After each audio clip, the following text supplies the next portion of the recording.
한국 야당이 대통령 탄핵 이후 대통령 권한대행 탄핵도 추진 중이라고 미국 언론도 보도합니다.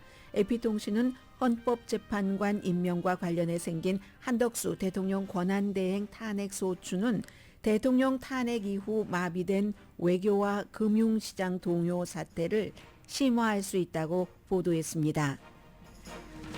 트럼프 당선인은 임기 2기 국정운영 속도가 무척 빠를 것임을 예고합니다. 파나마 운하 반환 요구 논란 문제를 풀기 위한 책임자라고 강조하면서 파나마 대사를 지명했습니다. 또 취임 첫날 하겠다고 공약한 게 59가지나 됩니다. 일부는 시행 가능하고 일부는 거의 불가능하며 다른 일부는 과장인 것을 당선인 자신도 인정했습니다. 당선인이 최우선으로 시행할 분야는 이민, 규제 철폐, 그리고 친환경 정책 철폐 이 세 가지로 요약됩니다.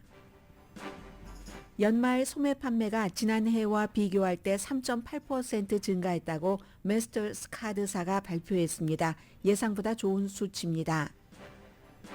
미국 사람들이 대통령 선거 이후에 뉴스를 피하고 있습니다. 그러나 언제까지 피할지는 알 수 없습니다. 오늘 이 같은 뉴스를 뉴욕타임스가 전하면서 올해 뉴욕타임스에서 가장 많은 사람들이 봤던 여러 가지 뉴스를 정리를 했습니다. 오늘의 미국에서도 전해드립니다.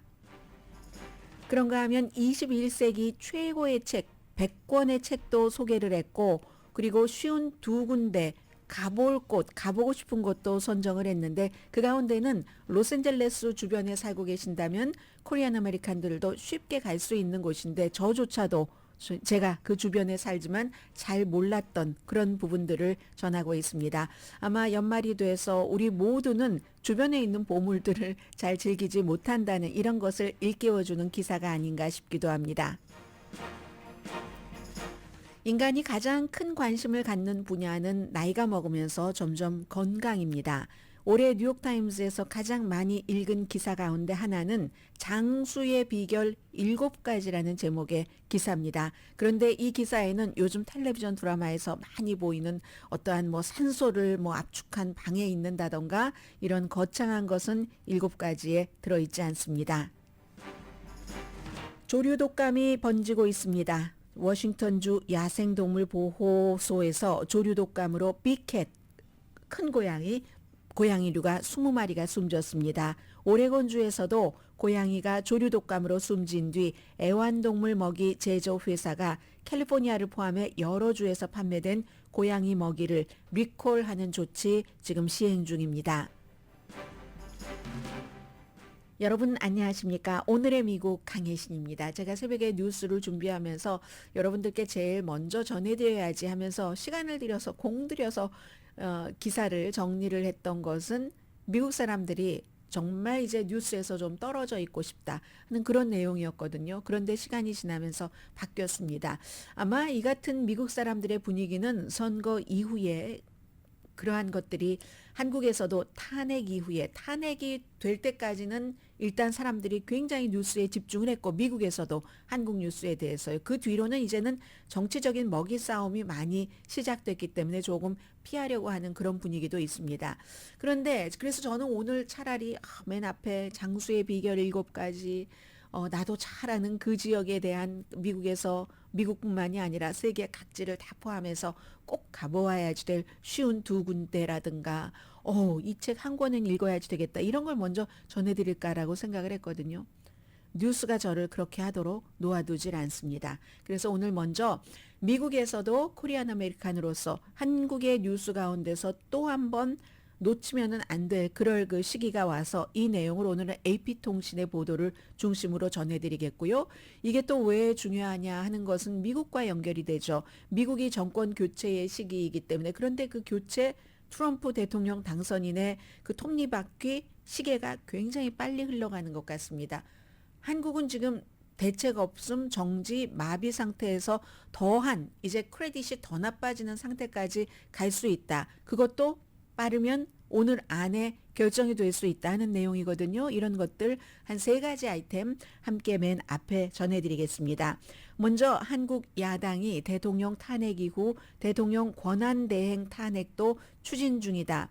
AP통신을 중심으로 전해드리겠습니다. 한덕수 대통령 권한대행 탄핵 소추안이 제출이 됐습니다. 이유는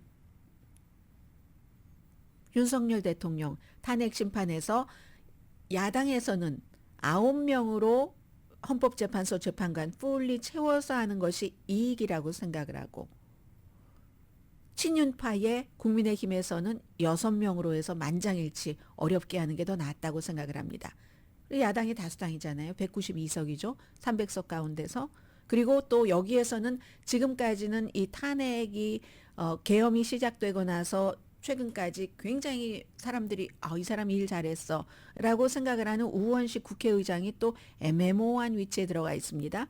우선 이유는 헌법재판관 3명의 그 공석을 채우기를 꺼려하는 국민의힘과 한덕수 국무총리, 그리고 이걸 해야지 된다. 어차피 헌법재판관 9명 가운데서 3명은 대통령이 임명을 하고, 그리고 또 3명은 그 대법원장, 나머지 3명은 국회이기 때문에 이건 뭐 의논하고 말고가 없이 그냥 거기서 임명을 하는 겁니다. 물론 최종적으로는 대통령이 점을 찍어줘야지 되지만 그 점 찍는 것이 요식 행위이기 때문에 지금 국회로 배당이 된 3명은 우리가 해야지 된다. 이것을 한덕수 그 국무총리가 이제 국민 앞에서 여당과 야당이 합의하지 않으면 나는 안 하겠다. 대통령 권한 대행이기 때문에 아주 그 중요한 문제에 대해서는 조금 삼가면서 안정적인 것을 유지하는 게 대통령 권한 대행이다. 이렇게 발표를 하니까 이거 더 이상 볼 것 없다 하고 야당이 바로 탄핵안을 그 소추안을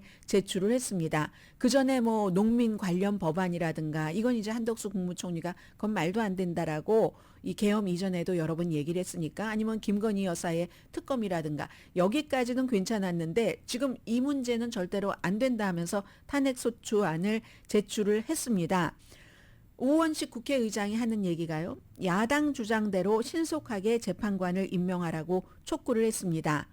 이 국회의 헌법재판관 선출권을 이건 대통령 권한대행이 거부하는 거다. 그리고 여기도 또 법적으로 모호한 게 있는 게, 그럼 탄핵은요, 대체적으로 내각의 그 탄핵은 과반수 이 정도면 되지만 대통령 권한대행이잖아요. 대통령 권한대행을 그럼 대통령 탄핵과 마찬가지로 3분의 2로 해야지 되는가, 과반수로 해야 되는가, 여기도 딱 의견이 갈립니다. 야당은 당연히 과반수지, 여당은 대통령 권한대행이잖아, 3분의 2여야지, 이렇게 되니까 그럼 과반수면 151표만 있으면 되고, 이미 야당 뭐 192표입니다. 192석이에요. 우원식 국회의장은 더불어민주당 출신이고 151표를 가결 기준으로 하겠다 하니까 빠르면 오늘 안에 한덕수 국무총리, 한덕수 대통령 권한대행도 탄핵안이 가결이 된다는 얘기가 되는 겁니다. 그래서 이제 여당은 이제 이 문제에 대해서 이거 아니지, 이건 아니지라고 계속 얘기를 하면서 이런 말까지 한다고 미국 언론 보도를 저는 여러분들께 전해드리는 겁니다. 대통령이 지금 공식 파면된 게 아니라 업무 정지 상태죠. 탄핵, 그러니까 헌법재판소에서 탄핵 국회에서 한 것을 도장을 찍어줘야지 그때부터 파면이 되는 건데, 지금 직무정지 상태에서 권한대행이 너무 깊은 권한까지 써서는 안 된다. 민주당이 이렇게 뭐 양쪽의 탄핵을 다 서두르는 단 하나의 이유가 민주당의 아버지인 이재명 대표를 대통령으로 만들기 위해서다. 수단과 방법을 가리지 않고 조기 대선 정국을 만들어서 선거를 통해서 이제 이재명 대표의 사법 리스크를 덮어주겠다는 수작이다. 이렇게까지 이제 야당의 그 대변인이 얘기를 했습니다. 이렇게 얘기를 하니까 이게 해외에서도 이 정도까지 한국 뉴스를 자세히 보도할 필요가 없는데 쭉 보도를 하면서 또 한덕수 그 권한대행은 헌법과 법률이 정하는 대통령의 권한대행이라는 것은 정말로 국가가 위기를 극복할 수 있도록 국정 안정에 집중을 해야지 되지만 대통령 고유한 그 중요한 권한 행사에 대해서는 대행이기 때문에 자제를 하는 게 맞다. 이제 이렇게 얘기를 하고 있고, 참 이게 애매모호한 문제가 지금 됐어요. 그래서 그러면 그 다음에는 누구냐면은 최상목 경제부총리 겸 기획재정부 장관이 그 다음 순입니다. 글쎄 이분도 또 되고 나서 어떻게 문제가 될지는 모르지만 또 그 다음에는 뭐 교육부 장관, 미국이랑 조금 그 대통령 권한을 이어받는 순서가 한국은 좀 다르더군요. 이렇게 돼 있어서 지금 다음 순인데 제일 중요한 건 딱 이 한마디입니다. AP통신이 지적하기를 그렇지 않아도 지금 한국 외교가 중단됐다. 누구와 누가 미국의 지도자와 다른 나라의 지도자와 대화를 할 수 있겠느냐고요? 그리고 금융시장도 엄청 동요돼. 어제 벌써 환율이 달러 대 그 원화가 1468원까지 갔었잖아요. 날이 밝으면 또 어떻게 될지 모르죠. 완전히 이 지금 정치가 마비된 것이 더 심화되게 돼 있다. 물론 미국 언론이니까 뭐 여기가 잘했다, 저희가 잘했다 하는 말은 하지 않지만 분명한 것은 한국의 정치 마비가 더 심화된다. 이건 한국의 크레딧이 더 떨어진다는 얘기입니다. 물론 며칠 전부터 뭐 한국에 대해서 제일 많이 보도됐던 것은 오징어 게임이 오늘 새벽에 뭐 제 시즌 2가 나왔다는 건데 그걸 이제 만약에 한덕수 국무총리가 또 탄핵이 되고 나면 이 세상에서 한국에서도 처음 있는 일이니까 대통령이 탄핵되고 대통령 권한 대행이 탄핵된 적이 어디 있었습니까? 고건 그리고 황교안 다 탄핵되지 않았었잖아요. 이게 또 세계 뉴스가 될 것이고 투자가들은 당연히 망설이지 않겠습니까? 지금 이런 문제가 있어서요. 아직까지는 뭐 대대적으로 모든 매체에서 전부 보도를 하고 있지는 않지만 AP통신이 전했으니까 전부 그 AP통신 것을 카피하고 페이스트한 매체는 많이 있다 말씀을 드립니다. 한국이 이렇게 그 탄핵에서 허우적거리고 있는 동안에 미국이 무척 속도가 빠릅니다. 이미 트럼프 대통령 당선인은 대통령처럼 세계에서 주목을 받고 실제로 그 메시지를 많이 내고 있는데 지금 파나마 운하를 우리가 다시 찾아올 수도 있다. 중국이 이상해. 중국이 거기에 영향력을 미치고 있어. 그리고 우리가 파나마의 그 운영권을 우리 그 행정부에서 카터 행정부에서 돌려주기는 했지만 그때 공정하게 하라고 했는데 공정하게 안 해. 이런 등등의 이유를 들어서 파나마 반환 요구를 하고 파나마에서는 크리스마스 때 미국 대사관 앞에서 트럼프 얼굴을 불지르면서 시위를 했습니다. 이 상황에서 트럼프 대통령은 그걸 이제 빨리 파나마 대사를 지명을 하면서 이 사람이 알아서 할 것이다. 케빈 마리노 카브레라라는 마이애미데이드 플로리다주요 카운티의 커미셔너입니다. 이 사람 굉장히 애국자다. 그동안 파나마 운하로 그들의 와일드한 꿈을 꾼 것보다도 미국을 훨씬 속이고 있다. 속이고 있는 나라다. 이제 딱 그 파나마 국가를 또 비난을 하니까 어제보다 오늘 트럼프 미국 대통령 당선인 차기 대통령에 대한 미움은 파나마에서 더 깊어졌을 것 같습니다. 우리를 공정하게 대우해야 된다는 조항이 있는데 공정하게 대우하지 않았다.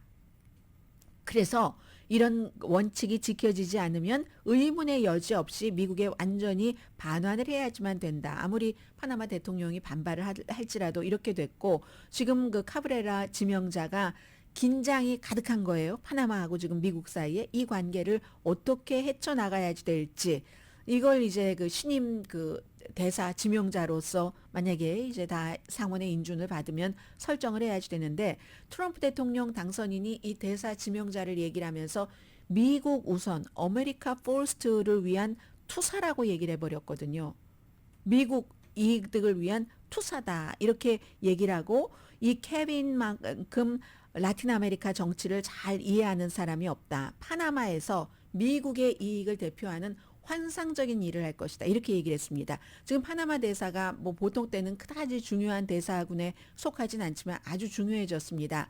이 파나마 반환 문제는요. 사실 그 지미 카터 전 대통령이 거기에 반환하면서도 여기도 굉장한 그 인종차별의 문제가 있었기 때문에 사실은 반환을 하게 됐다는 그런 이제 역사를 오늘쯤이면 말씀을 잠깐 드려야지 될 것 같은데요. 파나마 운하가 프랑스에서 하려다가 실패를 했고 그리고 이제 미국에서 했습니다. 해서 같이 운영을 하다가 그 운영을 하니까 그게 이제 1900년대 초에 만들어져서 쭉 운영을 해오다 보니까 1960년대쯤이 되면 어떤 일이 일어났냐면 그 파나마 운하를 만든 사람들이 있고 운영을 하는 사람이 있는데 거기서 딱 그 골드와 실버로 나뉘어져서 만들고 운영하는 측은 백인입니다. 미국에서 간 사람들이 많아요. 그리고 그 아래에 아주 그 저층의 일을 하는 사람들은 유색 인종이었습니다. 그래서 돈도 이 사람들은 달러로 받고 이 사람들은 뭐 페소로 받고 이런 식으로 하고 학교 같은 데도 엄청나게 차별이 있었고 왜 미국에서의 남북 그 분리 인종 분리 시대와 똑같이 그래서 많은 사람들은 1910년대부터 1960년대 막 대단한 분쟁이 일어날 때까지의 그 파나마 운하 주변을 미국의 남부와 같다고 얘기를 했습니다. 그래서 이제 미국에서 태어난 사람들이 많이 가고 대대로 거기서 일했던 사람도 있거든요. 가장 유명한 사람은 몇 년 전에 숨진 존 맥케인 연방 상원 의원이요. 파나마 운하 거기서 태어났어요. 거기 이제 그 해군 기지 아버지가 유명한 그 해군이었잖아요. 그래서 거기서 태어나서 거기서 태어났지만 당연히 엄마 아빠가 미국 시민권자니까 존 맥케인은 생후 11개월 때 미국 시민권을 받았고 혈통주의에 의해서 그렇게 파나마에서 거기서 이렇게 살고 있는 사람 그 흑백 갈등 흑백이라기보다 백인과 유색인종 파나마인 등등의 갈등이 굉장히 많았습니다. 그래서 파나마에서 점점 학교에서도 아이들을 차별을 하고 뭐든지 다 차별이에요. 미국 남부에서 있었던 것처럼 여기서 반란이 일어나서 파나마가 아닌 다른 그 남미 중미에서도 미국 저거 봐 자신들이 저기 와서 저렇게 하면서 많은 거를 취해가면서 이거 제국주의 하는 거잖아 해서 지미 카터가 넘겨주게 된 거였습니다. 그때 막 사람도 다치기도 하고 숨지기도 했어요. 나중에는 막 그 폭동이 번져서 60년대, 64년도에 이때 한창 번지고 그러니까 결국은 77년부터 한 20년 동안 같이 하다가 99년도에 완전히 그 운영권을 거기로 반환을 하면서 어떠한 중립적인 그런 위치를 지켜야지 된다 한 거고 트럼프 그 대통령 당선인은 이러한 것들이 뭐 중국만을 겨냥한 것이 아니라 결국은 그 여기서 아메리카 포스트라고 하는 아주 기본적인 그 문화적인 여러 가지 있잖아요. 우리 과거에 그거 가졌던 거 또 가져. 이런 마음도 포함돼 있다라고 그 내막을 들여다보고 있는 사람이 많습니다. 어쨌든 트럼프 대통령 당선인은 파나마 운하 이제 계속 지금 어제 크리스마스였는데도 막 파나마 비난하고 뭐 그린란드 비난하고 덴마크 비난하고 캐나다 비난하고 막 비난을 쏟아 놓으면서 한가운데 이렇게 대사를 딱 지명을 해버렸으니까 얼마나 그 일을 속도감 있게 할 것인가 이제 그런 것들을 우리가 알 수 있기 때문에 한국의 지금 정치적인 공백이 굉장히 중요하다라고 말씀을 드리고요. 파나마 대사만을 지명한 게 아니라 임기 첫날 트럼프 대통령 당선인이 정말 폭발적인 임기 첫날을 준비를 하고 있습니다. 1월 6일 의사당 폭동 사건에 그 지금 감옥에 갇힌 사람 사면하겠다고 했죠. 남부 국경 완전히 첫날부터 막겠다고 했죠. 미국 경제에 광범위한 분야에 영향을 미치는 규제 같은 것을 다 철폐하고 드릴 베이비 드릴, 오일 시추, 화석 연료 같은 것 캐내는 것 이런 것 하겠다고 했잖아요. 그게 이제 첫날이 앞으로 임기 4년을 보는 어떤 그 설정이라고 할까요? 그게 됐는데 제가 세봤더니 59가지입니다. 59가지 중에서 제일 많이 그동안 얘기했었던 것이 이민, 두 번째는 마가. 이게 이제 보수적인 파나마 거기하고도 약간 연관이 돼 있는 그런 보수적인 미국 것을 이렇게 백인 중심으로 가져오겠다는 정책이 있고 세 번째는 이제 대기업이라든가 이런데 이제 규제 같은 것을 없애준다는 그리고 여기에 이제 친환경 정책 같은 것을 완전히 없애는 이게 이제 포함이 되는 거거든요. 이건 잠시 뒤에 말씀드릴까요? 이렇게 급하게 말씀드릴 일은 아닌 것 같고 해서 트럼프 대통령 당선인의 이 속도감에 한국은 속도를 내서 빨리 안정을 하고 미국과 뭔가 이렇게 좀 하기도 하고 해야지 되는데 그런 것들이 점점 좀 멀어지고 있는 것 같은 느낌 이제 그런 그 조짐이라고 말씀을 드리겠습니다. 라디오 서울 방송 오늘의 미국 듣고 계십니다. 네, 간단히 전해드리겠어요. 그동안 여러분들 많이 들으셨기 때문에 이제 트럼프 대통령 당선인이 취임하자마자 하게 될 일, 이민에 관해서는 뭐 지금 스티브 밀러 백악관의 그 부비서실장 정책 관련 그리고 이제 뭐 관세국의 그 탐 호먼 이 사람이 이제 굉장히 두 사람이 다 강경파기 때문에 열심히 지금 준비하고 있습니다. 예를 들어서 뭐 바이든 그 대통령 때에 이민자들이 뭔가 신청을 할 때 뭐 구류를 해야지 된다던가 뭐 임시 가석방을 한다던가 이런 프로그램 다 끝내고 국병 장벽은 뭐 다 여러분들 알고 계시는 그대로고요. 등등. 그리고 여러 어려움에도 불구하고 시도를 하겠죠. 이제 미국 역사상 가장 큰 규모의 대규모 추방 작전을 하려고 하고, 또 중요한 것은 지금 그 출생 이 미국에서 태어나면은 뭐 부모의 이민 상태와 상관없이 그 시민권을 주는 이런 것들을 뭐 즉각 안 하는 그런 행정명, 이거 이제 헌법과 다르기 때문에 그 헌법이 미국에서 1868년부터 이런 것을 해왔기 때문에 여기도 역시 그 노예로 그동안 오랜 동안 사람들을 부렸던 것에 대한 미안함 뭐 이런 것들도 포함되어 있죠. 사실은 그 같은 좀 뭐 측은함과 미안함과 사죄하는 것, 이런 것들 때문에 미국이 지금까지 세계에서 최고의 위치를 갖고 이런 나라로 발전한 점이 있겠죠, 당연히. 그래서 이제 다 이유가 있어서 미국은 그렇게 해왔던 것이고, 국가에 따라서 이제 트럼프 대통령 당선인은 미국이 유일하다, 태어나기만 하면 시민권을 주는 나라. 그렇지만 그렇지는 않습니다. 뭐 캐나다도 그렇고요, 다른 나라들도 많이 있습니다. 그리고 이제 마가를 위한 정말 아주 이때 사람들이 얘기를 하죠. 레드밋을 정말 먹기 좋은 고기를 그냥 확 던져준다는 이런 얘기인데, 문화적으로 보수 쪽으로 많이 가겠죠. 이제 소수 인종에게는 결코 좋지 않습니다. DEI, 다양성, 형평성, 포용성, 이것을 이제 모든 정부 부처부터 시작해서 학교에까지, 학교 이제 특히 공립 대학교부터 전부 연방정부에서 기금을 주니까 그거 안 하면 기금 끊겠어 하는 식으로 할 것이고, 그리고 이제 여성의 스포츠 참여 금지하려고 하는 것, 이건 이제 많은 한인분들도 찬성을 하시는 것 같은데, 이것도 정확하게 어떻게 하겠다는 것인지 법적으로 다 또 뭔가가 이제 가려져서 된 것이기 때문에 또 법적 수순이 어떻게 될지 알 수 없습니다. 그리고 지금까지는 트럼프 대통령이 당선되고 나서 주식시장이 엄청 좋았던 게, 바이든이 규제 하나 만들었으면 그 하나에 대해서 난 10개를 없애주겠어, 여기에 대한 기대였고, 지금은 이제 많이 주식시장이 거품이 이 선거 이후에 꼈던 것은 빠지기는 했습니다만, 분명한 건 이제 오일 시추 이런 것 할 것이고, 또 에너지 값도 뭐 한 50% 정도는 낮추겠다고 했잖아요. 뭐 그 어떤 방법인지 모르지만, 그리고 전기 자동차에 대한 보조금 살 때 이건 없앤다고 얘기를 했고, 기후 정책 같은 것을 적극적으로 표적으로 삼아서 바이든 때 했던 것은 뭐 이민, 기후, 규제 모든 것들을 다 완전히 반대로 돌려놓겠죠.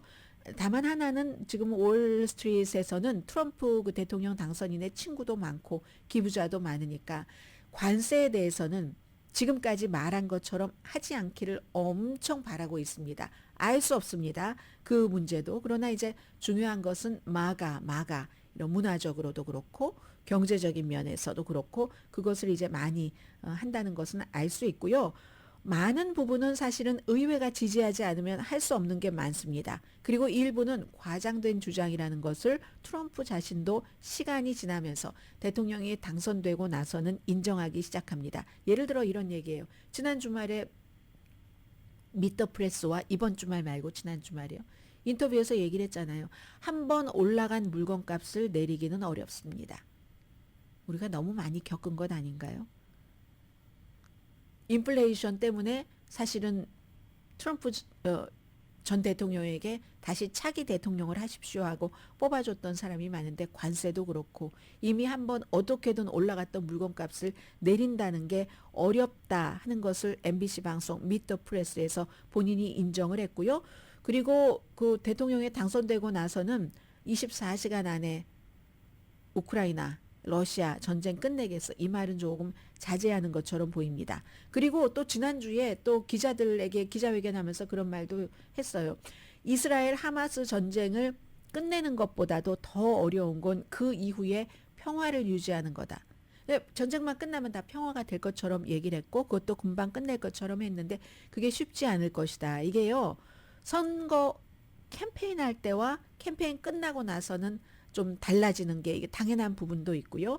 지금 그래서, 그러나 그럼에도 불구하고 제가 59가지 보니까요, 가장 많이 얘기했던 게 전쟁, 러시아와 우크라이나 전쟁 33번 하루 만에 끝낸다고, 국경 폐쇄한다 32번 얘기를 했고, 그 밖에 무슨 뭐 백신을 의무화하면은 그러면 연방 기금을 안 주겠다 하는 얘기도 26번이나 했고요. 대규모 추방 25번, 전기 자동차에 대한 것 끝낸다 하는 것도 22번이나 얘기를 했고, 드릴 어, 이 오일 시추 17번 뭐 이런 식으로 해서 59가지가 첫날 하겠다 하는 얘기인데, 첫날 이걸 다 어떻게 하겠습니까? 아무리 행정명령을 내려도요. 그래서 그런지, 아니면 이제 또 이런 것도 있어요.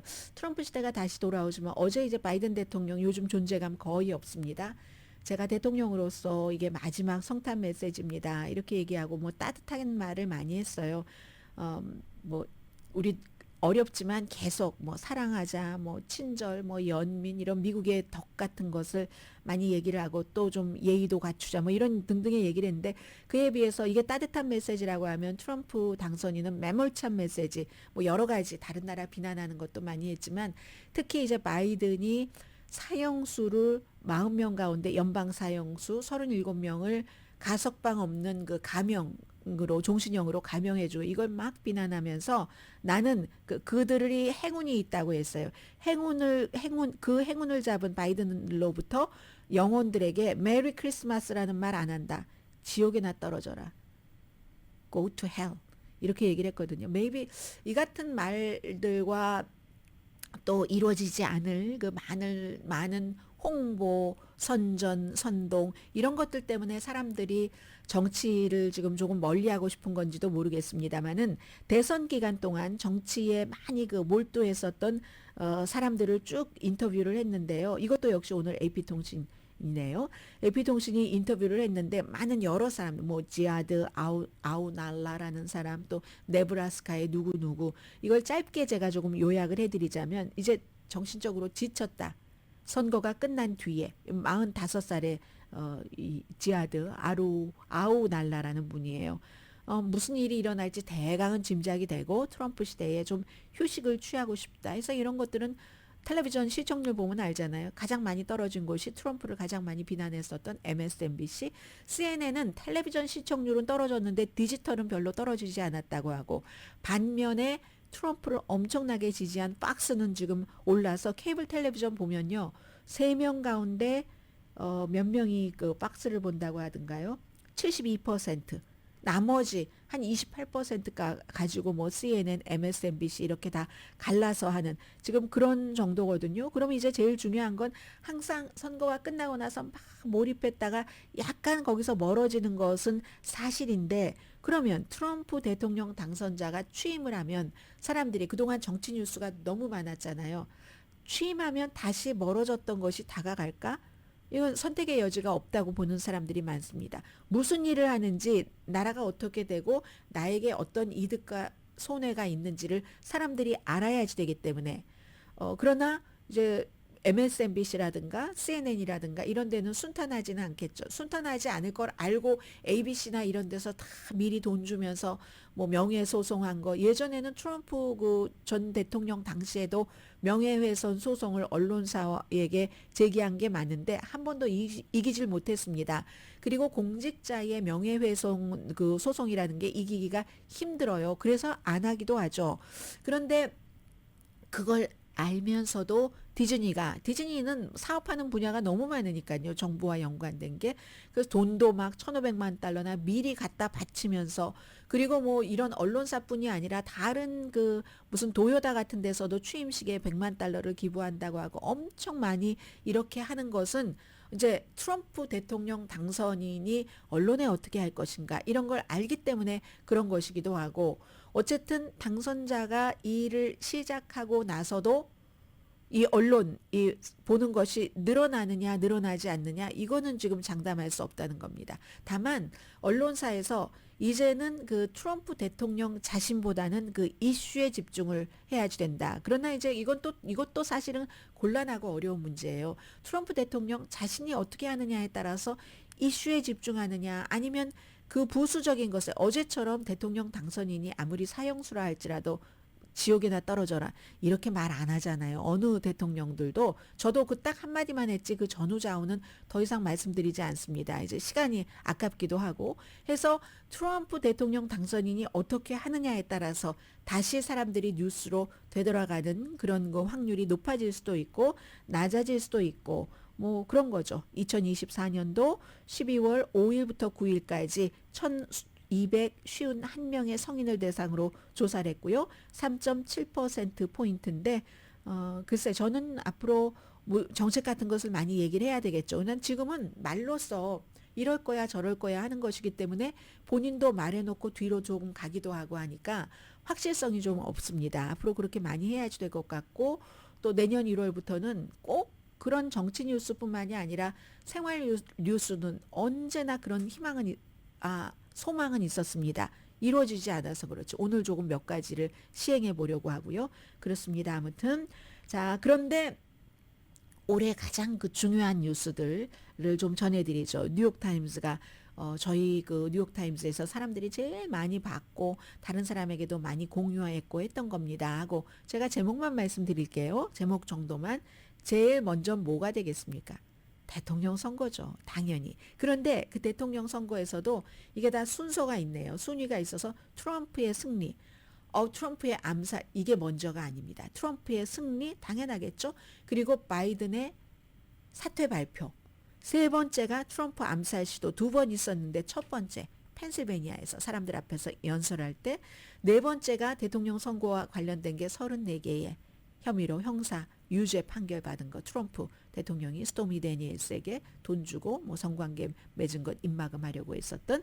그리고 이건 의외네요. 다섯 번째가 로버트 케네디 주니어가 본인 머리에 뭐 벌레가 있었다 뭐 이렇게 얘기한 거 있잖아요. 그게 대통령 선거와 관련해서 가장 많이 본 뉴스랍니다. 두 번째가 최근의 뉴스인데 굉장히 많이 봤나 봐요. 그러니까 이게 1년 것을 쭉 종합한 것에서 올라와 있죠. 유나이티드 헬스케어 CEO 총격 사건.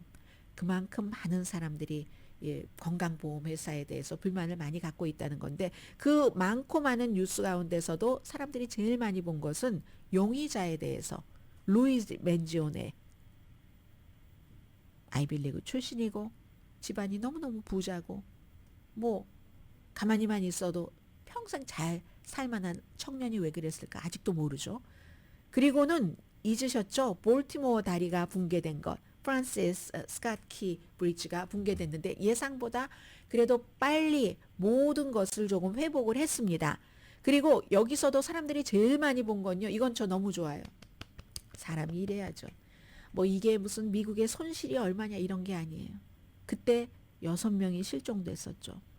그 실종된 사람이 어떻게 됐지 하는 것을 사람들이 제일 많이 봤답니다. 그 다리 보수 공사를 하기, 홀 같은 걸 막기 위해서 일하고 있던 분들이죠. 이민자라고 들었습니다. 나중에는 다 숨진 채 발견이 됐지만 그 사람들이 어떻게 됐지 이걸 제일 많이 봤다고 하고요. 그리고 저는 거의 여러분들께 전해드리지 않은 것을 미국 사람들이 그렇게 많이 봤네요. 영국 왕실의 암 진단, 뭐 찰스 왕도 전립선 비대증이 있어서 수술을 했고, 그리고는 이제 웨일스 공주 캐털린이 무슨 암인지는 아직도 모르죠. 결국은 회복을 했잖아요. 엄청나게 미국 사람들이 많이 봤답니다. 또 하나, 일식. 저도 기억나요. 회사에서 이렇게 막 쳐다보고 했었던, 너무너무 정말 신기하고 장엄하고 돈 주고는 살 수 없는 경험이었다 하는 사람들, 여행 가서 막 보고 했죠. 그리고는 중동 분쟁입니다. 중동 분쟁에서도 이스라엘이 가자를 막 치고 이런 것보다 헤즈볼라, 하마스, 뭐 후티 반군 이런 것을 다 이스라엘과 적이죠.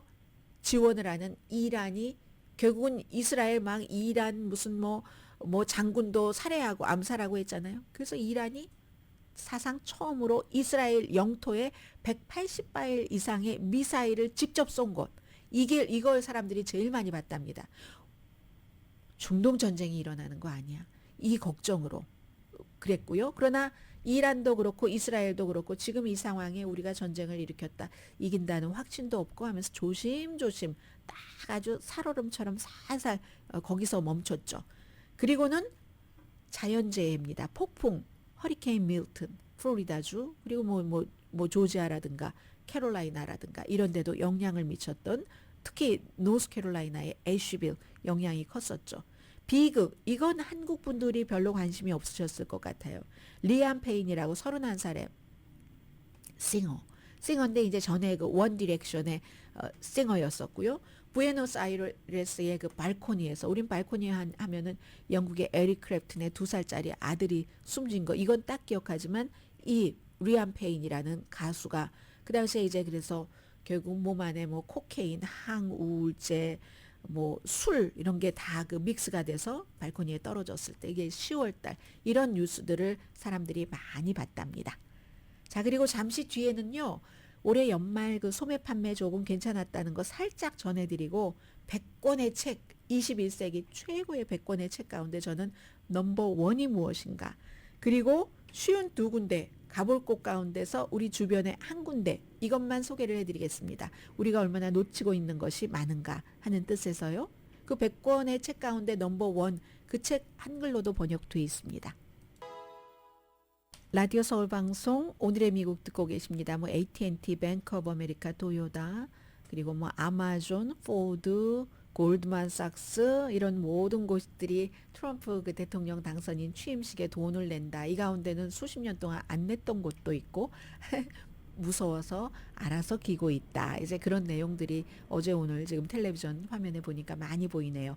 연말 소매는 지난해와 비교할 때 3.8% 증가했다고 마스터카드사가 오늘 발표했습니다. 예상보다 조금 좋은 수치예요. 사람들이 밖에 나가서 음식 많이 먹었고 옷도 사고 보석도 샀습니다. 이건 이제 소비자들 그 탄력성이 있다는 것을 보여주는 거고 전국 그 소매 연맹이 예측했던 것보다 3.8%까지 안 됐어요. 2몇 %로 여러분들께 보도해 드렸던 것으로 기억되는데요. 강합니다.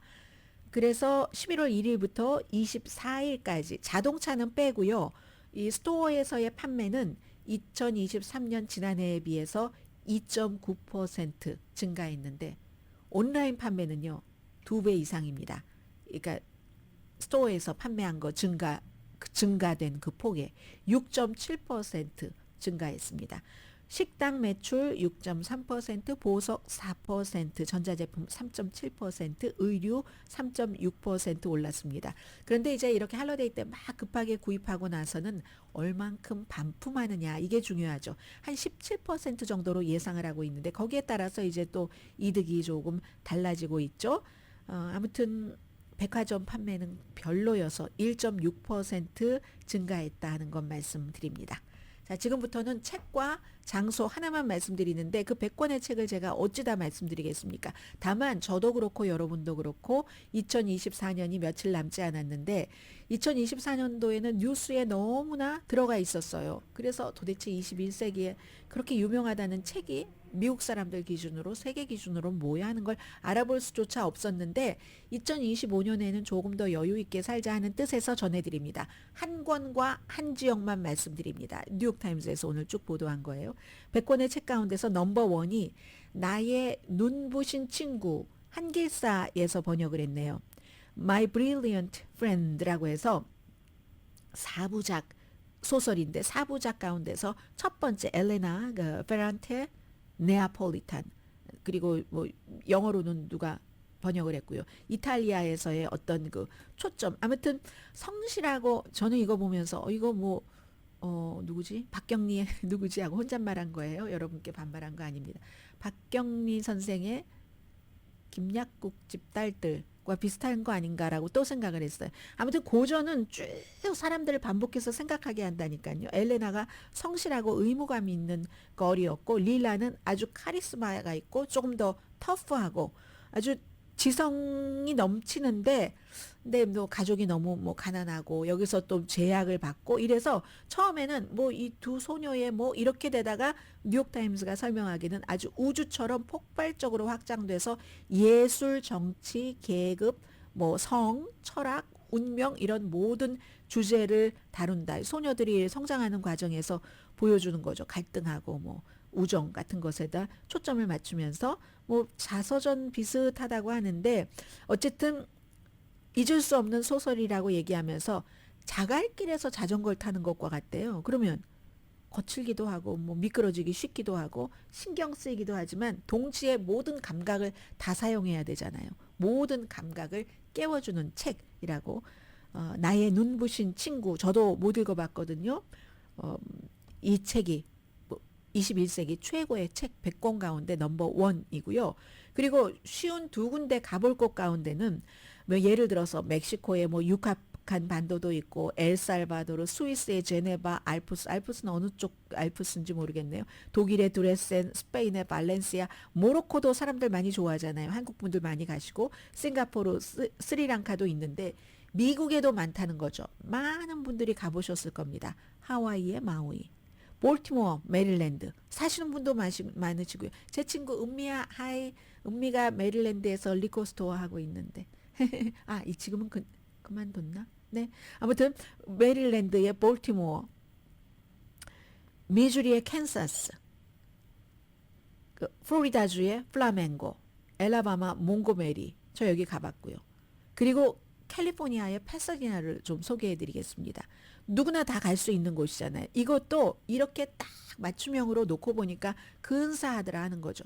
자연의 아름다움이 엄청나다. 샌가브리엘 마운틴, 거기 보면 엔젤레스 내셔널 포레스트 폭포로 둘러싸여서 하이킹, 바이킹 코스가 있고, 시리로 내려오면 거기 올드 패사디나 메인 스트리트에 놀턴 사이먼 뮤지엄이 제가 제일 좋아하는 곳입니다. 여러분, 그 작은데. 그리고 조각 가든, 얼마 전에 조금 보수했거든요. 모네의 프랑스 그 지르베니에 있는 그 정원에서 영감을 얻은 그곳 안에도 너무 지치지 않고 볼 수 있는 정말 좋은 놀턴 사이먼 뮤지엄이 있고요. 패사디나 플레이하우스 놀턴 사이먼 뮤지엄이 이쪽 북쪽이라면 남쪽 사이드 훨씬 더 레이크 쪽으로 가서 있는데, 여기도 아주 시리어스한 드라마를 한다던가 젊은이를 위한 그 정신이 좋잖아요. 프로그램들을 많이 한다는 거. 그리고 페사디나의 뭐 바첼로라는 프렌치 스타일의 레스토랑이라든가, 새로운 뭐 중국의 광동식 에이시안식의 레스토랑이라든가, 정말로 세계 사람들이 보는 이 신문 뉴욕타임스에서 쉬운 두 군데 가볼 만한 곳 가운데 우리하고 이렇게 가까운 곳도 있다. 그리고 이름 지음을 받지는 못했지만 주변에 내가 거길 보석이라고 보면은 어린 왕자가 얘기한 것처럼 그게 보석인 것 아니겠어요. 2025년도에는 그런 것을 많이 여러분과 제가 즐겼으면 좋겠고요. 잠시 뒤에 장수 말씀드립니다. 라디오 서울 방송 오늘의 미국 듣고 계십니다. 그 유니버시티 오브 캘리포니아 그 샌프란시스코 굉장히 그 의학 분야가 유명한 대학교잖아요. 거기에 이제 애나 창 그 박사가 특별히 그 지적을 많이 한 건데, 장수의 7가지 비결, 무슨 사람들이 고압 산소방 챔버 같은 것, 적외선을 뭐 많이 쏘인, 이거 다 소용없는 말입니다. 무시하십시오. 그리고 증거로 뒷받침된 그 장수의 비결을 7가지를 말씀을 드리겠습니다. 인류가 수천 년 동안 장수의 비결, 불멸의 그 비결을 찾아왔잖아요. 그래서 그런데 대부분 그 노화 전문가들이 80세, 90세, 100세까지도 정신적으로도 신체적으로도 건강한 상태로 사람이 살 수가 있는데 넘버 원입니다. 무슨 뭐 젊은 사람의 피를 수혈받는다 이런 특별한 게 아니라고 얘기해요. 마법의 알약 같은 건 없다는 얘기입니다. 국립노화연구소의 과학 책임자인 루이지 그 페리치 박사도 얘기를 합니다. 그 마법의 알약을 지금부터 말씀을 드리겠습니다. 넘버 원, 더 많이 움직이세요. 뭐 긴 말씀 안 드리겠어요. 운동이 조기 사망 위험 줄인다는 것 반복해서 과학적으로 증명됐습니다. 넘버 2, 과일과 채소 더 많이 드세요. 특정한 식단, 무슨 식단 이런 거보다는 그런 걸 추천하진 않습니다. 전문가들은. 그러나 일반적으로 적당하게 먹고 과일과 채소를 더 많이, 가공식품은 적게 먹는 것을 권장합니다. 넘버 3, 충분한 수면. 매일 밤 평균 수면을 충분하게 지내면 몇 년 정도는 더 연장할 수 있다는 것. 그리고 4번째, 담배는 피우지도 말고 술도 너무 많이 드시지 마세요. 여기서 끝. 5번째, 만성질환을 관리하세요. 미국 사람 거의 반 고혈압, 40% 콜레스테롤 높고 3분의 1 이상이 딱 그 보더라인에 있는 당뇨 전 단계랍니다. 그런데 앞에 말씀드린 넘버 1, 2, 3, 4 많이 움직이고 과일 채소 많이 드시고 충분히 주무시고 담배 안 피우고 술도 많이 마시지 않는 게 이 같은 만성질환을 관리하고 더 심각한 질병으로 발전하는 것을 예방하는 데 도움이 됩니다. 그리고 5번째는 관계를 중요하게 생각하세요. 심리적인 건강이 자주 이 신체적인 건강에 밀리지만 심리적인 건강과 신체적인 건강이 똑같이 중요하다고 전문가는 얘기를 합니다. 고립, 외로움이요, 흡연만큼 건강에 나쁜 영향을 미친답니다. 7번째, 긍정적인 마음을 가지세요. 긍정적으로 생각하는 것 자체만으로도 오래 살 수 있다네요. 낙관주의가 심장병 위험을 줄이는데 도움이 되고 그렇지 않은 사람보다, 그러니까 긍정이라고 무조건 사실에 기반하지 않은 긍정은 아니고요. 이런 7가지가 사람이 장수하는 마법의 알약이랍니다. 다른 데 가서 찾지 마세요. 뭐 부자들은 뭐 깨끗한 공기를 뭐 이런 거 다 소용없는 일이라고 전문가들이 얘기를 하니까요. 10시에 브라보 마이 라이프 방송됩니다. 이렇게 짧게 전해드려야지 되겠네요. 고양이 키우시는 분 많은데 워싱턴에서나 오레곤주에서나 고양이 그 사료를 먹고 냉동 무슨 날 그 사료 있잖아요. 그런 걸 먹거나 아니면 날 우유를 살균하지 않은 그런 우유를 먹고 고양이 아니면 고양이보다 몸집 큰 이런 그 고양이류가 숨지기 때문에 사료도 지금 리콜되고요. 조심하시기 바랍니다.